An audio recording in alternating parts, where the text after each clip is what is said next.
वैश्विक बदलांचा संदर्भ घेऊन भारतीयत्वाला केंद्रस्थानी ठेवून आयुष्याच्या निरनिराळ्या अंगांबद्दल संकल्पना आणि संभावना यांचं सखोल विश्लेषण, तेही सहज संवादातून. सुरुवात करूया. नमस्कार, मी जयदेव परांजपे नूतनक या यूट्यूब चॅनलवरती तुमचं सगळ्यांचं खूप खूप स्वागत करतो. मित्रांनो, आजचं सत्र हे नूतनक या यूट्यूब चॅनलच्या प्रमुख प्लेलिस्टमधनं आहे. चलन म्हणजे करन्सी हे कसं निर्माण झालं? तर पूर्वीच्या काळी असायचं बार्टर म्हणजे वस्तू देऊन वस्तू घेणे, वस्तूच्या बदल्यात वस्तू देणे, याला आपण बार्टर म्हणायचो. पण त्यामध्ये असं होऊ शकत नाही की पोतभर तांदूळ आणि त्याच्याऐवजी गाय, आता हे कसं इक्वेट करायचं, आणि मग अर्धच पोतं घेतलं तर काय अर्धी गाय देणार, हे अशा समस्या होत्या. तिथं चलनाची खऱ्या अर्थाने निर्मिती झाली, निदान संकल्पना पातळीवरती. तर त्यामुळे युनिट ऑफ ट्रेड किंवा युनिट ऑफ ट्रान्झॅक्शन मुळामध्ये म्हणजे चलन. तर म्हणजे हे एक प्रकारचं एकक झालं. किती रुपये आपण म्हणतो ना, म्हणजे इतके रुपये गुणिले काही, सो रुपया हे एक प्रकारचं एक एकक झालं आपलं. तर तसं चलनाची मुळात निर्मिती तशी झाली. त्यानंतर जे चलन म्हणून जे वापरण्यात आलं, ही निर्मिती झाल्यानंतर रुपया म्हणतो आपण. रुप म्हणजे चांदी, सो चांदीचं नाणं असायचं, त्याला रुपया म्हणायचे. सो हे फार नंतर आलं.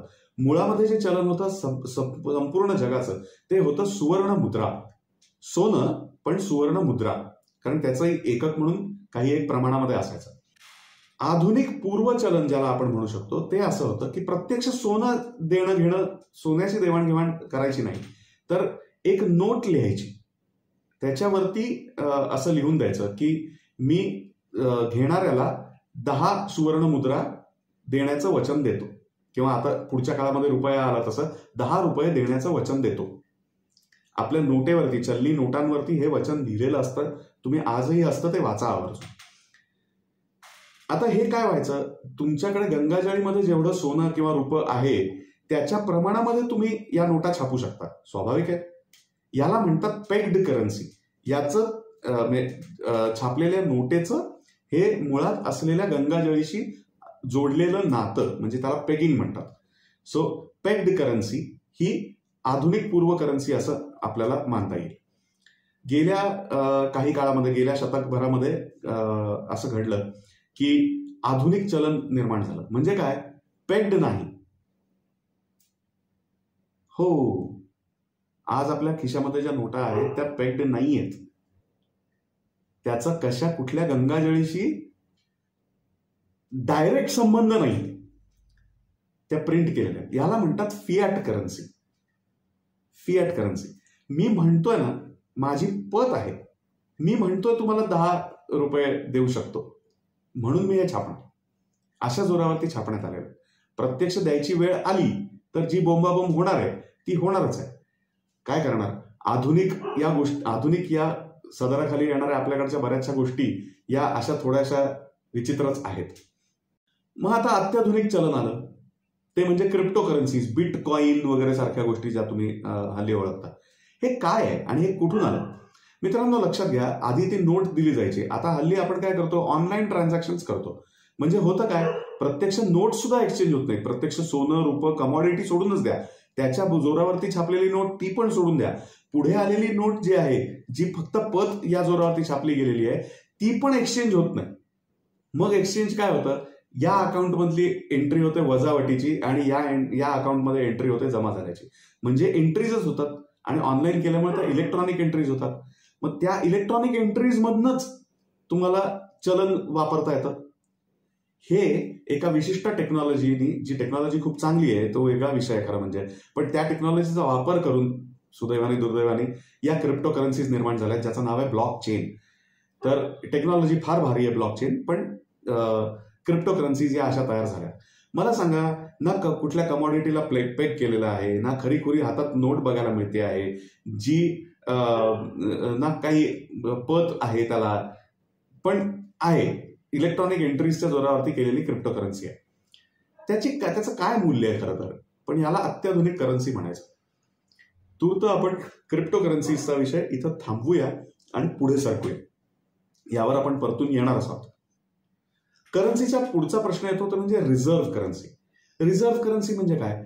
तर आपल्या देशातला एक व्यापारी आणि दुसऱ्या देशातला एक व्यापारी समजा व्यवहार करतात कापसामध्ये, तर ते करत असताना प्रत्येक व्यापारी काही दोन्ही देशांचं चलन ठेवून बसणार नाही. पण मग सरकारी गंगाजळीमध्ये दोन्ही देशांचं चलन असायला लागतं की जे आपण चलन विकत घेतो आणि त्या चलनामध्ये व्यवहार करतो. आणि समोरच्या माणसाने समजा त्याच्या चलनामध्ये आपल्याला पैसे दिले तर आपल्या गंगाजळीमध्ये त्याचं चलन अजून घेऊन बसतं. सो रिझर्व्ह करन्सी म्हणजे काय, तर ज्या करन्सीमध्ये आपण आपले रिझर्व्ह मेंटेन करतो, foreign exchange reserve, foreign currency reserve असं आपण ज्याला म्हणतो, जे रिझर्व्ह बँक ऑफ इंडियाकडे असतात आपल्या, तर त्याच्याबद्दलची ही चर्चा आहे. आता ही जगभरासाठीची रिझर्व्ह करन्सी जी सिंगल कंट्री रिझर्व्ह करन्सी म्हणून तयार झाली, हा पुढचा विषय, की एकाच देशाची एकच करन्सी ही जगभर रिझर्व्ह म्हणून अधिक प्रमाणामध्ये मेंटेन करण्यात येईल. आणि ते स्टेटस सुरुवातीला हॉलंड किंवा डच करन्सीला, नेदरलँड्सच्या करन्सीला मिळालेलं होतं जेव्हा डच एम्पायर वाढत चाललं त्यावेळी. जसजसं sun never set on British empire, सूर्य कधी मावळत नाही ब्रिटिश साम्राज्यावरती, असं व्हायला लागलं, तिथं हे स्टेटस ग्रेट ब्रिटिश पाऊंडला मिळालं. आणि वर्ल्ड वॉर 1 आणि वर्ल्ड वॉर 2 ह्या झाल्यानंतर, विशेषतः वर्ल्ड वॉर 2 झाल्यानंतर ब्रिटन वुड्स नावाचा प्रकार झाला आणि हे सगळं प्रकरण जे झालं हे शिफ्ट झालं US डॉलरकडे. सो US डॉलर ही single country reserve currency status त्याला मिळालं. आता हे सिंगल कंट्रीचा तो डॉलर आहे का? वेल, वास्तविक सिच्युएशन अशी आहे की फेडरल रिझर्व्ह जो आहे, फेडरल रिझर्व्ह ही करन्सी प्रिंट करतं. Federal reserve is a private party. Federal reserve doesn't fall under the government of United states of America. मग डॉलर ही कंट्रीची करन्सी मानायची का? चर्चेला वाव आहे, पण समजून घ्या, आजच्या घडीला सुद्धा सिंगल कंट्री रिझर्व्ह करन्सीचं स्टेटस डॉलरला आहे. पुढे युरो आलाय वगैरे, त्या विषयावरती आपण पुढच्या सत्रामध्ये येऊ आणि ते क्लॅरिफाय करू. पण तूर्त आहे मानून चाला, सिंगल कंट्री रिझर्व्ह करन्सी आजच्या घडीला डॉलर आहे. आता हे डॉलरचं स्टेटस मेंटेन राहावं, कारण डॉलर एकदा फिएट करून टाकला आणि त्याचं फक्त पद काय याच्या जोरावरती जेव्हा प्रिंटिंग व्हायला लागलं त्यावेळेला तो टिकला पाहिजे. तर तो टिकावा म्हणून काय काय केलं, बरंच काय काय कांड केलेलं आहे. तर मी काही मुद्दे आता इथे स्पर्श करतो आणि आपण पुढे सरकूया. ते मुद्दे म्हणजे, एक म्हणजे युद्ध पेटवली सगळ्या ठिकाणी, पेटती राहतील हे पाहिलं, किंवा पॅन्डेमिक जसं कोविडचं आपण आता नुकतंच पाहिलं, त्याच्यानंतर फॅमिन्स म्हणजे भूकबळी किंवा अशा पद्धतीच्या गोष्टी होतील हे पाहिलं, मलेरिया, डेंग्यू सारख्या साथी आणल्या, काय वाटेल ते केलं. आणि याच्या जोरावरती आपली औषधं, फार्मास्युटिकल इंडस्ट्रीमधली आणि मुख्य म्हणजे हत्यारं, युद्धासाठीची शस्त्रास्त्र, ही विकून भरपूर पैसे मिळवले आणि त्याच्या जोरावरती डॉलरला अजून जास्त बळ दिलं. सो वॉर्स आणि फॅमिन्स हे पहिलं झालं. दुसरं ते फियाट करणं झालं, तेही तुम्हाला सांगितलं की एक सुरुवातीला त्यांनी सोन्याला पेक केलेलं होतं ते सोडलं, त्याच्यानंतर त्यांनी ऑइलला पेक करायचं काढलं, तेही सोडलं आणि फियाट केलं. त्याच्यानंतर यांनी कुटुंब फोडलं, अणू फोडला आणि कुटुंब फोडलं. ही चर्चा मागे एका नगरायणच्या सत्रामध्ये आपण केलेली आहे, 1 किंवा 2 सत्रांमध्ये. त्याप्रमाणे त्यांनी कुटुंब फोडलं, इंडिव्हिज्युअल्सना केलं. बायकांना सुद्धा सांगितलं तुम्ही पुरुष तुम्हाला समान वागणूक देत नाहीत, तर त्यामुळे तुम्ही पण उभ्या राहा, पुरुषाशी स्पर्धा करा. म्हणजे थोडक्यात काय, तुम्ही सुद्धा इंडिव्हिज्युअल म्हणून जगा आणि तुम्ही सुद्धा आमच्यासाठी स्लेव्ह लेबर म्हणून तयार व्हा. हे असे सगळे प्रकार केले. आणि याच्या अजून जितक्या खोलात जाऊ तितकं कमी आहे आणि जितकं खोलात जाऊ तितकं उकिरडा उपसण्याचा धंदा आहे.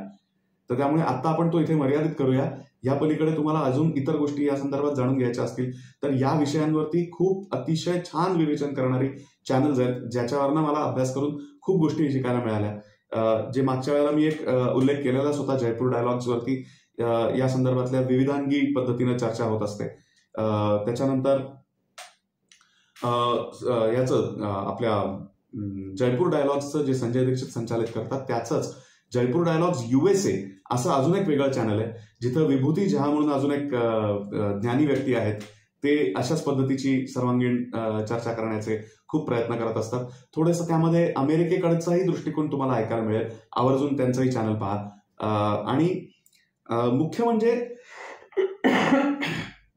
डिडॉलरायझेशन सारखा विषय हा बोलण्यासाठी आणि ज्यांचं ऐकावं असं ऐकण्यासाठी जिओ इकॉनॉमिस्ट असलेले डॉक्टर अंकित शहा यांचं स्वतःचं एक भारत क्षेत्र असं अशा पद्धतीचं एक चॅनल आहे युट्यूबचं.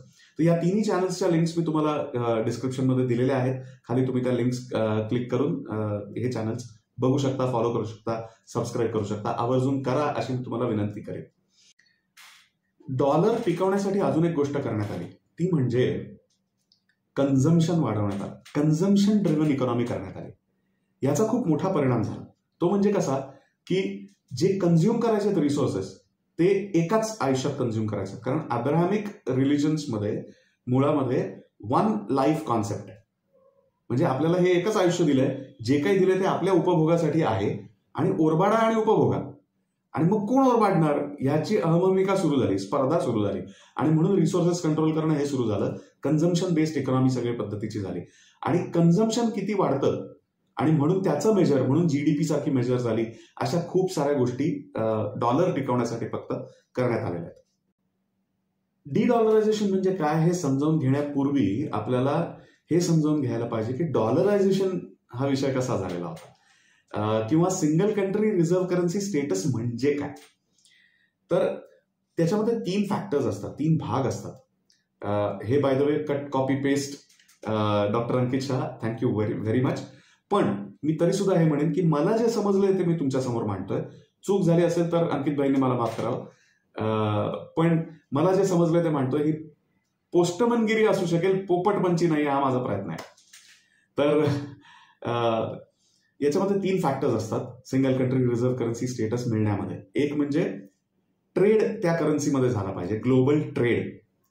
त्याच्यानंतर ग्लोबल असं नाही पण ट्रेडसाठी जितक्या प्रमाणामध्ये ती करन्सी वापरली जाईल ते त्यामध्ये आपल्याला धरायला पाहिजे. त्याच्या जोरावर खरं तर असतं. पण दुसरा फॅक्टर असतो तो म्हणजे या करन्सीची डिमांड किती आहे, किती प्रमाणामध्ये ही करन्सी लोक ठेवून घेण्यामध्ये उत्सुक आहेत किंवा ही करन्सी वापरण्यामध्ये उत्सुक आहेत. आणि तिसरा भाग असतो तो म्हणजे स्टोरेज ऑफ व्हॅल्यू, की आज मी आपल्या देशाची गंगाजळी म्हणजे देशाची असलेली ही संपत्ती ही समजा या विशिष्ट चलनामध्ये या करन्सीमध्ये जर सेव्ह केली, म्हणजे माझे पैसे मी या करन्सीमध्ये सेव्ह केले, तर उद्या जाऊन त्याच्यात मला तूट बसणार नाही, तोटा पडणार नाही किंवा हे पूर्ण वाईपआउट होणार नाही, अशा गोष्टी होणार नाहीत. सो 3 फॅक्टर्स, ट्रेड, डिमांड आणि स्टोरेज ऑफ व्हॅल्यू. तर या गोष्टी डॉलरकडे बघितल्या गेल्या. डॉलरचे बॉन्ड्स वगैरे सरकार इश्यू करतं, त्याच्यामध्ये तुम्ही असं मानून चालतं की अमेरिकेला काही होणार नाही, डॉलरला काही होणार नाही आणि विश्वासाने तुम्ही ते घेत असता. हा विश्वास कुठून येतो? या 3 गोष्टींच्या संदर्भाने येतो. आता जेव्हा डीडॉलरायझेशन होणार तेव्हा एक्झॅक्टली या गोष्टींच्या विरुद्ध घडणार. पहिली गोष्ट म्हणजे लोकल करन्सीमध्ये ट्रेड होणार. म्हणजे आज जसं आपण ऑइल घेतो रशियाकडनं, क्रूड ऑइल, आणि ते एकतर रुपी किंवा रुबल म्हणजे आपली तरी करन्सी किंवा त्यांची तरी करन्सी, डॉलरचा काही संबंध नाही, त्याच्यामधनं आपण बाहेर ठेवणार आहोत. आता भारताचा ट्रेड समजा काही विशिष्ट 3-4 कंट्रीज बरोबर आहे. समजा फ्रान्स बरोबर आहे, रशिया बरोबर आहे, UAE बरोबर आहे आणि तुमच्या साऊथ ईस्ट एशियामधल्या कुठल्या याच्या बरोबर आहे, तर चीन बरोबर आहे. तर त्याच फक्त करन्सीज आपण ठेवणार. अमेरिकेबरोबर ट्रेड आहे तर आपण डॉलरही ठेवणार, नाही तर नाही ठेवणार. जितक्या प्रमाणात ज्याच्याबरोबर ट्रेड असेल त्या प्रमाणात ठेवणार. असं मानून चालूया की जे आपले टॉप 5 ट्रेडिंग पार्टनर्स आहेत अशा 5 करन्सीज ज्याच्यामध्ये आपला ट्रेड प्रामुख्याने होतो, अशा 5 करन्सीजच्या फॉर्मॅटमध्ये आपण आपलं रिझर्व्ह मेंटेन करणार. तिसरं, कुठल्या तरी सीमित प्रमाणामध्ये उपलब्ध असलेल्या कमॉडिटी, म्हणजे ते सोनं असेल, चांदी असेल, तांब पितळ सारखं इतर प्रेशियस मेटल्स असतील, प्लॅटिनम किंवा अशा पद्धतीची जी काय असतील ती, किंवा तुमच्याकडे इतर खनिज संपत्ती किंवा ही कशी आहे कमॉडिटीज ज्या सीमित प्रमाणामध्ये असतात, मोजता येतात, अशा पद्धतीच्या गोष्टीला पेग करून, आधारभूत धरून, त्याच्या गंगाजळीला आधारभूत धरून अशा पद्धतीची करन्सी असणे हे प्रकार होणार. त्याच्यासाठी कमॉडिटी बास्केट क्रिएट होणार आणि करन्सीजचं आपसातलं व्हॅल्युएशन व्हायला प्रसंगी करन्सीजची बास्केट क्रिएट होणार. ह्या पद्धती चाललेल्या आहेत. सो स्टोरेज ऑफ व्हॅल्यू या दृष्टीने सुद्धा स्टोरेज ऑफ व्हॅल्यू ही पेग्ड करन्सीमध्ये होणार आहे rather than fiat currency. So डीडॉलरायझेशनमध्ये डॉलर संपणार का, डॉलर नसणारच का, तर असं नाही. डॉलर ही अमेरिकेची करन्सी म्हणून राहणार. ज्यांना अमेरिकेशी व्यवहार करायचा आहे ते डॉलरमध्ये करतील. अमेरिका प्रसंगी कदाचित थोडीशी दांडगाई करून कदाचित इतर 4 देशांना पण तीच करन्सी वापरायला लावू शकतं, पण हा वेगळा विषय झाला. पण मुख्यतः डॉलर ही अमेरिकेची करन्सी म्हणून राहील, रुपया ही भारताची राहील, रुबल रशियाचा राहील, चायनीज युआन किंवा रनमिंबी त्यांचं जे आहे ते तसं राहील. अशा पद्धतीनं हे राहील.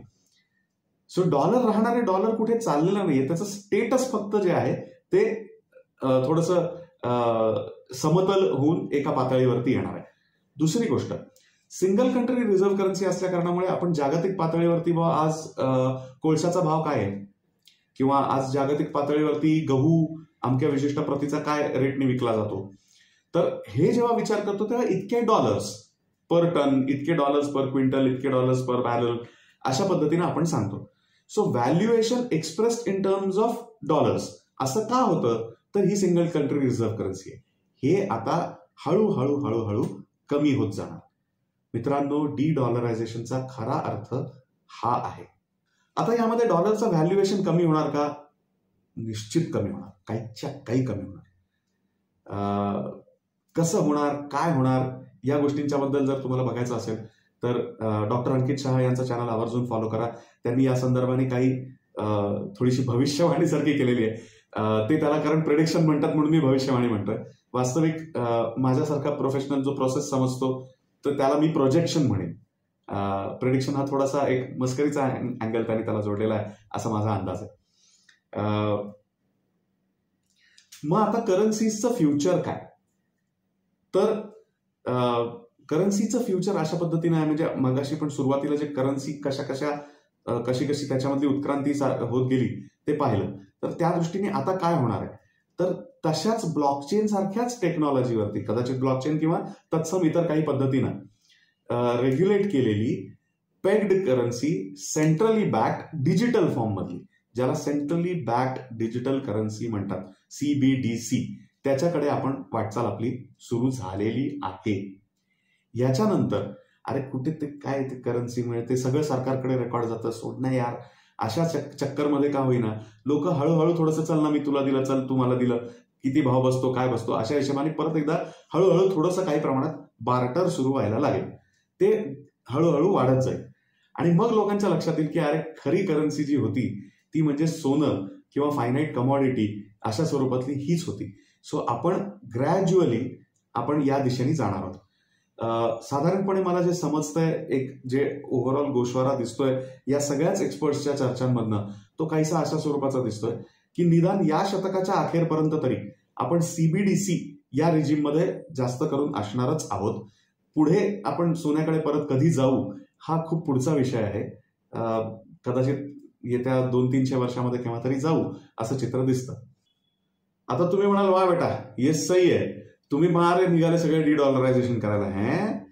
अमेरिका सोडणार आहे, अख्खा त्यांचं सिंगल कंट्री रिझर्व्ह करन्सी जगभरामध्ये दांडगाई करायचं त्यांचं एवढं मोठं साधन, सुपर पॉवर स्टेटस वगैरे वगैरे सगळं आहे. ते असेच हातावर हात धरून बसून राहतील वाटतं, आणि ते बरे तयार झाले डी डॉलरायझेशन करायला. तर लक्षात घ्या, युनायटेड स्टेट्स ऑफ अमेरिका हे एक प्रकारचं कॉर्पोरेशन आहे. जर आपण प्रोजेक्ट लेवलला जर बघायला गेलो तर कितीतरी रिअल इस्टेटमध्ये किंवा इतरही ठिकाणी एका विशिष्ट प्रोजेक्टसाठी काही एक कंपनी फॉर्म करण्यामध्ये येते, ज्याला स्पेशल पर्पज व्हेकल म्हटलं जातं. काहीसं तसं आहे समजा. डीप स्टेटच्या दृष्टीने युनायटेड स्टेट्स ऑफ अमेरिका किंवा कुठलाही एक देश, कुठलीही एक जिओग्राफी किंवा ह्या सगळ्या ज्या गोष्टी असतात हे स्पेशल पर्पज व्हेकल असतं समजा. सो अमेरिका तयार झाली आहे की नाही हा एक मुद्दा झाला. डीप स्टेटने मुळात त्याला डंप करायचं काढलंय. याला कारण अमेरिकेचं सस्टेनन्स, अमेरिका हे त्यांचा जो डीप स्टेटचा जो प्रॉफिटिअरिंगचा हेतू आहे, जास्तीत जास्त नफा कमावण्याचा, तो अमेरिकेच्या आणि डॉलरच्या माध्यमातून आता पुरेसा होत नाही, येणाऱ्या काळामध्ये होणार नाही. तुका म्हणे त्यांचा धंदा टिकणार नाही हे त्यांच्या लक्षात आलं. तशी त्यांनी हे डॉलरला आणि युनायटेड स्टेट्सला आणि बरोबरीनं येणाऱ्या इंग्लिश भाषेतनं जगाचे व्यवहार होण्याला डंप करायचं काढलेलं आहे, सोडून द्यायचं काढलेलं आहे. आता ही प्रोसेस म्हणजे ग्लोबल रिसेट किंवा ग्लोबल फायनान्शियल रिसेट. आता अमेरिकेच्या तयार होण्याशिवाय हे गोष्ट करू शकतील का डीप स्टेट, ज्याच्यामधले बरेचसे लोक हे अमेरिकेतले पण आहेत स्वतः? तर हो पण आणि नाही पण. हो करूच शकतात, पण तसं करणार नाहीत. It is not practical, it is not advisable. त्यामुळे अमेरिका तयार आहे का? आहे. सॅम काका स्वतःच पगडी उतरवतायत. पुढच्या सत्रात पाहूया. मित्रांनो, या सत्रात व्यक्त केलेले विचार किंवा आतापर्यंत वैश्विक बदलांची पार्श्वभूमी ही जी सिरीज चालली आहे याबद्दलची तुमची काही मतं, प्रश्न, समस्या किंवा असं काहीही जरी असेल तरी तुम्ही आमच्यापर्यंत ते आवर्जून पोचवू शकता.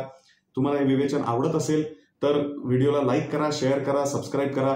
डिस्क्रिप्शनमध्ये दिलेल्या या सगळ्या आपले महानुभाव जे आहेत त्यांच्या सगळ्या चॅनल्सना आवर्जून सबस्क्राईब करा. आणि तुमचे प्रश्न, समस्या, विचार आमच्यापर्यंत पोहोचवण्यासाठी कॉल आणि व्हॉट्सॲप या दोन्हीच्या माध्यमातून आमचा एकच नंबर आहे, तो सांगतो 9975063139. हा नंबर डिस्क्रिप्शनमध्ये पण दिलेला आहे आणि डिस्क्रिप्शनमध्ये व्हॉट्सॲप चॅट लिंक पण दिलेली आहे. त्याच्यावरती क्लिक केलं तर व्हॉट्सॲपची आमची डायरेक्ट चॅट विंडो उघडते. अवश्य संवाद साधा, संपर्क साधा, कारण आपल्याकडे म्हटलंच आहे, वादे वादे जायते तत्वबोधाः. शुभम भवतु.